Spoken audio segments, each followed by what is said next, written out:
یہ ایک دفعہ اتنا فاقہ آیا کہ حضرت علی جیسی ہستی نے بھی کہا جاؤ، تو آپ تشریف لائیں اور دروازے پہ دستک دی تو اتنا پیار تھا. جب حضرت فاطمہ گھر میں داخل ہوتی، اللہ نے ہمیں اولاد کے ساتھ کیا سلوک کرنا ہے اللہ نے ہمیں اپنے نبی سے یہ بھی سکھایا. حضرت فاطمہ جب بھی گھر میں آتی، اور ساتھ ہی تو گھر تھا، دیوار سے دیوار ملی تھی، روز کا آنا جانا تھا، تو میرے نبی بیٹھے نہیں رہتے تھے، آؤ فاطمہ کیا حال ہے، کھڑے ہو جاتے اور تیزی سے آگے بڑھتے. دروازے پر ہی حضرت فاطمہ کا ہاتھ پکڑ لیتے، ہاتھ کا بوسہ لیتے، بوسہ لے کر ہاتھ پکڑے پکڑے بیٹی کو چارپائی پہ پہلے بٹھاتے، اس کے بعد خود بیٹھتے تھے. اکرموا اولادکم، میرے نبی نے کہا اولاد کو عزت دو، پھر وہ تمہیں عزت دیں گے. ہمارے ماحول میں اکثر ماں باپ نے اولاد پہ ڈنڈا ہی اٹھایا ہوتا ہے، پھر ان میں بغاوت پیدا ہو جاتی، پھر کہتے ہیں اولاد نافرمان ہے. آپ نے دستک دی تو کہنے لگے یہ تو فاطمہ کی دستک ہے، خیر تو ہے، پہلے تو کبھی اس وقت میں آئی نہیں. تو آپ نے ام ایمن سے کہا دروازہ کھولو. ام ایمن نے دروازہ کھولا تو آپ نے استقبال کیا، بٹھایا، پوچھا بیٹی کیا ہوا، اس وقت میں کیسے آئیں؟ کہ یا رسول اللہ بہت فقر ہے، بہت بھوک ہے، آپ کے پاس سنا کچھ مال آیا ہے، کچھ ہمیں بھی دے دیا جائے. اتنی صابر بیٹی زندگی میں ایک دفعہ بھوک کی شکایت لے کر آئیں، اور آگے باپ نے پھر پیپر لے لیا، پھر امتحان میں ڈال دیا. آپ نے کہا بیٹی میرے پاس 5 بکریاں کھڑی ہیں، دے دوں یا 5 دعائیں سکھا دوں؟ یہ بھی کوئی کتنا سخت موقع تھا، کتنا سخت موقع ہے کہ صبر کا پہاڑ بیٹی اتنی مجبور ہو کر آتی ہیں کہ یا رسول اللہ برا حال. تو میرے نبی کہتے بیٹی یہ بکریاں بھی لے جا، دعائیں بھی لے جا، دونوں جمع کر دیتے، یا دعائیں بعد میں سکھا دیتے، بکریاں دیتے، ایک تو دے دیتے. پر امت کے غریبوں کو تسلی دینی تھی، چونکہ امت میں اکثر طبقہ غریب ہوگا.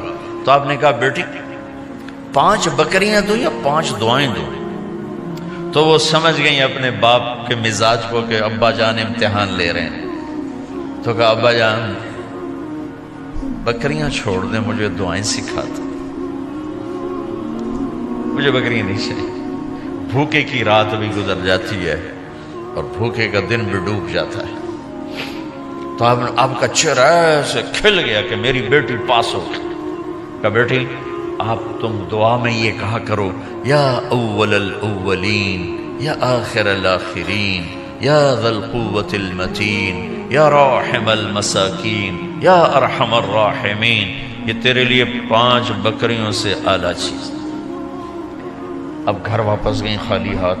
حضرت علی نے فرمایا تو کچھ بھی نہیں لائی؟ کہا نہیں لائی ہوں، بہت کچھ لائی ہوں. کہا کیا؟ کہا میں دنیا لینے گئی تھی، آخرت لے کے آ گئی. ذہبت للدنیا وجئت بالآخرہ. تو حضرت علی نے فرمایا تیرا آج کا دن سب سے اعلیٰ دن، خیر ایام کی حال. داماد کا امتحان لے لیا، حضرت علی کو بلا لیا. علی 5000 بکریاں دوں کہ 5 دعائیں دوں؟ اس وہاں تو 5 بکریاں، اب 5000 کر دیں. علی